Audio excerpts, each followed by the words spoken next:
My stepfather sold my childhood home while I was out of town. You don't need it anymore, he shrugged. My mom said nothing. I just smiled, sent one email, and walked away. 72 hours later, he was calling me nonstop, begging me. I never thought I'd be typing this out, but here we are.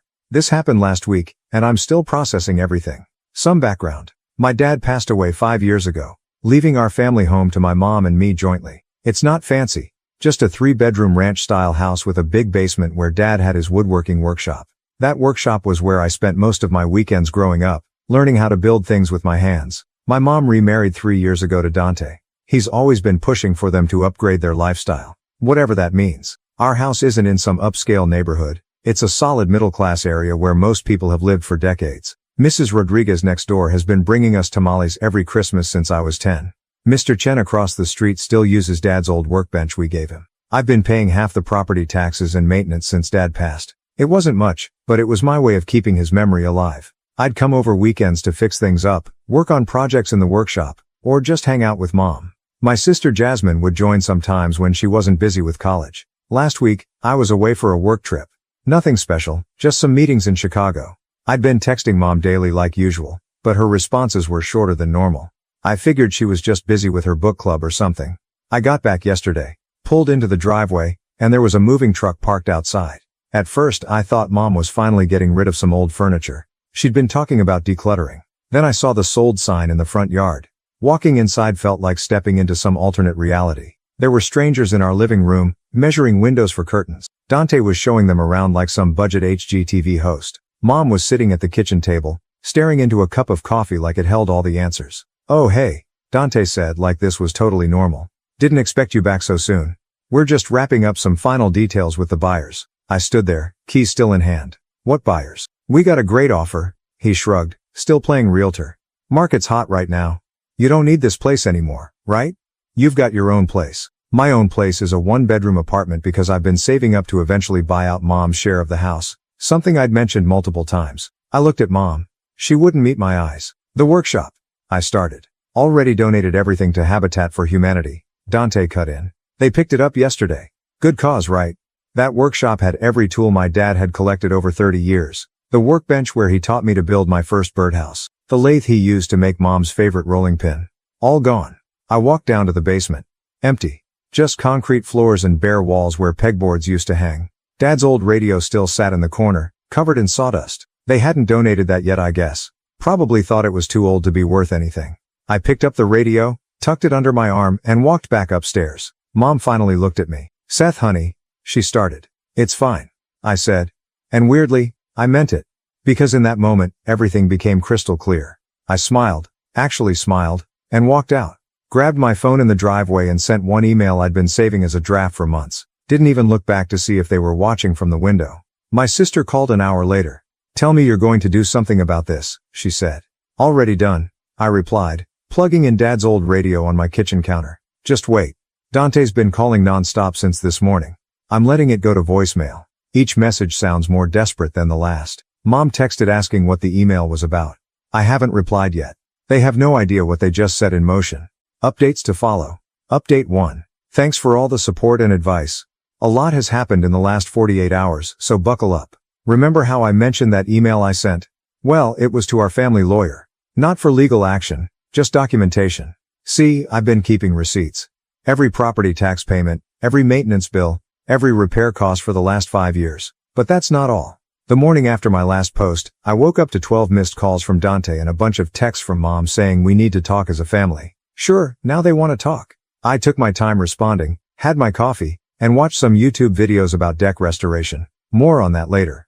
Around noon, Dante showed up at my apartment unannounced. I could see him pacing outside through my Ring camera, running his hands through his hair like he always does when he's stressed. I let him stew for about 10 minutes before opening the door. "The sale can't go through," he blurted out before I could even say hello.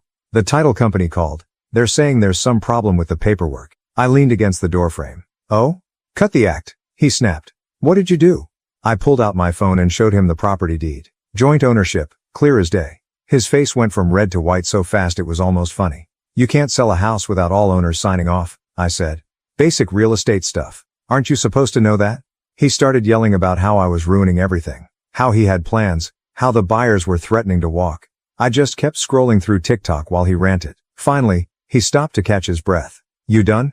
I asked. Because we should probably discuss the workshop tools you donated without my permission. Those were mine too. That's when Mom called. Perfect timing. I put her on speaker. Seth, please, she said. Just come to dinner tonight. We can work this out.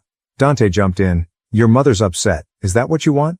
Actually, I said, I think family dinner is a great idea. Jasmine should come too. 6 p.m. Mom sounded relieved. Dante looked suspicious. Good. I spent the afternoon setting up Dad's old radio in my kitchen. Got it working perfectly. Still had that slight static on AM stations that Dad could never quite fix. Felt right, having his presence there while I prepared for dinner. 6 p.m. rolled around. I brought a bottle of the cheap wine Mom likes and Dad's old photo album. Jasmine was already there, sitting at the kitchen counter and texting furiously. She looked up when I walked in, trying not to smile. Dinner was Mom's meatloaf, her go-to peace offering. The tension was thick enough to cut with the fancy serving knife Dante always brags about. The one Dad actually made, but whatever. We ate in silence for about 10 minutes before Dante cleared his throat. Look, he started, using his reasonable voice. We can figure out some kind of compensation for your share. I cut him off. How's the real estate business lately, Dante? He blinked. What? Must be tough. Market's crazy right now. Lots of competition. I took a bite of meatloaf. Bet your commission from this sale would really help. His fork clattered against the plate. Mom froze mid-bite. Jasmine suddenly became very interested in her phone. What are you talking about? Dante's voice had an edge now. I pulled out a folder. Started laying out papers on the table, right next to the green beans. Property tax receipts, maintenance records, bank statement. 5 years of documentation showing I've been paying half the costs on this house. Plus some interesting emails from your broker about your recent performance issues. You had no right, he started shouting. Indoor voice, Jasmine cut in, not looking up from her phone. Neighbors might hear. That shut him up. The neighbors. Right. The same neighbors who've known our family for decades. The same neighbors who've been calling him about the sale. The same neighbors who, well, that's for the next update. Mom finally spoke up. Seth, what are you planning? I stood up, grabbed my jacket. You know what Dad always said about woodworking? Measure twice, cut once. I've been measuring for 5 years. Dante's phone buzzed. His face changed as he read the message. Then my phone buzzed. And Jasmine's, and Mom's. What did you do? Dante whispered. Check your email, I said, walking out. The HOA board just called an emergency meeting. Update 2. The HOA emergency meeting was scheduled for 7 p.m. at the community center. I got there early, watching people file in through the glass doors. Dante showed up last, phone glued to his ear, looking like he hadn't slept. Remember Mrs. Rodriguez, who brings Christmas tamales? She's on the HOA board. So is Mr. Chen. And Mr. Patterson, whose daughter I helped with her science fair project last year. Funny how connections work in small neighborhoods. Here's what Dante didn't know. Over the last 5 years, I'd been quietly buying up properties in our neighborhood through an LLC. Nothing fancy, just the rental houses that came up for sale. A duplex here, a small house there. Property values were low enough that I could handle it with some careful planning and my savings. By last count, I owned about 70% of the rental properties in the area. Guess who that makes the majority stakeholder in the HOA? The meeting started with Mrs. Rodriguez calling for order. Dante sat in the back, still trying to look important. Mom wasn't there. Jasmine had taken her out for coffee, away from the drama. Smart kid, my sister. First agenda item, Mrs. Rodriguez announced, reading from her iPad. The proposed sale of 1427 Oak Street. That's our house. Was our house. Whatever. I stood up. About that, I said. I'd like to propose some changes to the HOA bylaws. Dante's head snapped up. You can't. Article 7, Section 3. I cut him off. Any property sale must be approved by the board if it involves structural changes. The buyers mentioned renovations, right? Mr. Chen nodded. They want to add a second story. Plans would alter the neighborhood's historical character. That's ridiculous. Dante jumped up, face red. You can't block a sale over. Sit down. Mr. Patterson said quietly. Or we'll discuss your expired realtor's license next. Yeah, I'd found out about that too. Dante had let it lapse 3 months ago. Too busy trying to make quick sales to handle the paperwork. He'd been operating without it since then. Not exactly legal. The color drained from his face. He sat. I walked to the front of the room, pulled up the neighborhood map on the projector. Started pointing out properties. All the ones I'd acquired, all the improvements we'd made. The community garden we started last spring. The weekend workshops we'd been running for local kids. The tool sharing program that saved everyone money on home repairs. This isn't just a neighborhood, I said. It's a community. One my dad helped build. And I'm not letting anyone tear that down. Mrs. Rodriguez was smiling. Mr. Chen was nodding. Even the newer residents looked interested. That's when my phone buzzed. Text from Jasmine. Mom's ready to talk. She's crying. The good kind. I wrapped up the meeting quickly after that. The sale was officially blocked by the HOA board. Dante stormed out, slamming the door so hard the windows rattled. As people were leaving, Mrs. Rodriguez grabbed my arm. Your father would be proud, she said in Spanish. He always said you were the smart one. I found Mom and Jasmine at the diner where Dad used to take us for Sunday breakfast. Mom's eyes were red, but she looked more alive than I'd seen her in years. I'm leaving him, she said before I could sit down. Should have done it months ago. Years ago, Jasmine corrected, stirring her coffee. Mom reached across the table, grabbed my hand. The workshop tools. I saved some, the important ones. They're in Mrs. Rodriguez's garage. I squeezed her hand. I know, she told me last week. Of course she did. Mom laughed, then started crying again. I'm so sorry, Seth. I got lost somewhere along the way. We'll find you again, I said. My phone was blowing up. Dante leaving angry voicemails. The buyer's agent demanding explanations. Neighbors sending supportive messages. I turned it off. So what happens now? Jasmine asked. I looked around the diner. Same cracked leather booths, same flickering neon sign, same coffee that Dad said tasted like motor oil but drank anyway. Some things shouldn't change. Now, I said. We rebuild, starting with the workshop. Mom wiped her eyes. The house. Can we still live there? Better. I pulled out my phone, showed them the LLC paperwork. You're both shareholders now. 25% each. I keep 51 to maintain control of the HOA stuff. We can make decisions together, like Dad would have wanted. Jasmine's eyes widened. You made us part owners of everything? Family business, I shrugged. Had the paperwork ready for months. Just needed the right moment. That's when Dante burst into the diner, looking wild. You think you've won? I'll sue, You'll what? I stood up slowly. Explain to a judge how you tried to sell property you didn't fully own. Or how you've been working without a license. Or should we talk about the creative accounting in your last 3 deals? He deflated like a punctured balloon. Finally got it. Get out of our neighborhood, I said quietly. You don't belong here. He left. Mom started laughing. A real laugh, like when Dad used to tell his terrible jokes. Jasmine joined in. Soon we were all laughing, probably looking crazy to the other customers, but who cared? The diner's owner brought over a slice of apple pie. On the house, he said. Your dad's favorite? Finally update. It's been 2 weeks since my last update. A lot has happened, and not all of it was pretty. But we're finally on the other side of this mess. First off, Dante didn't go quietly. The morning after the diner confrontation, he showed up at the house at 6 a.m., completely unhinged. Started throwing Mom's garden gnomes at the windows. Real mature. Mr. Chen caught it all on his security camera and sent me the footage while I was driving over. I found Mom on the front porch, screaming right back at him. Jasmine was on the phone with the police. The whole neighborhood was out watching. Some still in their pajamas, others recording everything on their phones. Mrs. Rodriguez's grandson was live streaming it on TikTok. You think you're so smart? Dante was yelling, waving around some papers. I found the loophole in your precious HOA bylaws. Article 12 says nothing that helps you. I cut in, walking up the driveway. I wrote those bylaws revisions myself last year. There are no loopholes. He lunged at me. Actually lunged, like some bad movie villain. I sidestepped, and he face-planted into Mom's prized hydrangeas. The crowd gasped. Someone laughed. I heard the distinct sound of TikTok comments rolling in. Get up, I said. You're embarrassing yourself. He scrambled up, dirt and petals in his hair.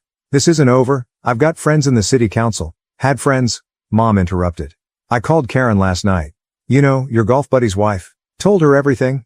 She was very interested in how you've been handling property sales lately. Dante's face went from red to gray. Karen's the city clerk. She handles all the property records. And she makes the best potato salad at the summer block party. Which is probably why Dante forgot she existed when he was plotting against us. Face it, Jasmine chimed in. You lost. Now get off our property before the police show up and this goes viral. Well, more viral. She pointed at the growing crowd of phone-wielding neighbors. That's when Dante made his final mistake. He rushed at Mom. He didn't get within 3 feet of her.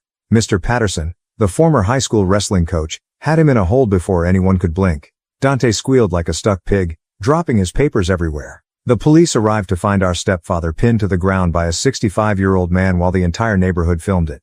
Not his proudest moment. They took him away in the squad car, but not before he started screaming about lawsuits and revenge, through the car window, while Mrs. Rodriguez's grandson provided running commentary on his live stream. After the excitement died down, the real work began. Mom filed for divorce that afternoon.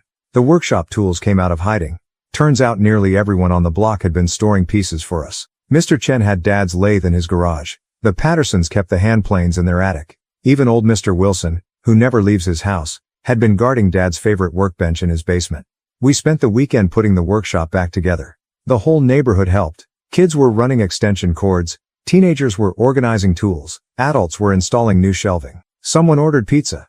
Mrs. Rodriguez brought tamales. Mr. Chen's wife made her famous dumplings. Your dad would have loved this, Mom said, watching everyone work. She was smiling, really smiling, for the first time in years. He always said a home is only as strong as its foundation. Speaking of foundation, Jasmine called from the basement stairs. We found something. Behind the old water heater, tucked into the wall, was a time capsule. Dad's handwriting on the lid, for when you need it most. Inside was his old project notebook, filled with sketches and plans, notes about the house, the neighborhood, the people, and a letter, dated just before he passed. To my family, a house is more than walls and a roof. It's the stories we build together, the memories we share, the community we create. Take care of each other. Take care of our neighbors, and never let anyone tell you what your home is worth. Love, Dad. P.S. Seth. Check behind the workbench. Left you something special. Behind the workbench was a hidden compartment containing Dad's prized antique handsaw and a stack of property deeds. He'd been buying up neighborhood properties too, long before I started. Like father, like son. We're turning the front room into a community workshop space. Free classes for neighborhood kids start next month. Jasmine's moving in to help run them. Mom's planning a garden that wraps around the whole house. Says she needs a project to keep her busy during the divorce. Dante? Last we heard, he's staying at a motel outside town. His real estate buddies won't touch him now. Turns out reputation really does matter in small communities. The viral videos probably didn't help either. The house isn't just ours anymore. It belongs to everyone who helped save it. That's what Dad would have wanted. Edit. Just got word that Dante's moving 3 states away. Guess he finally got the message. The workshop's first project? Building a new sign for the community garden. Dad would have appreciated the irony.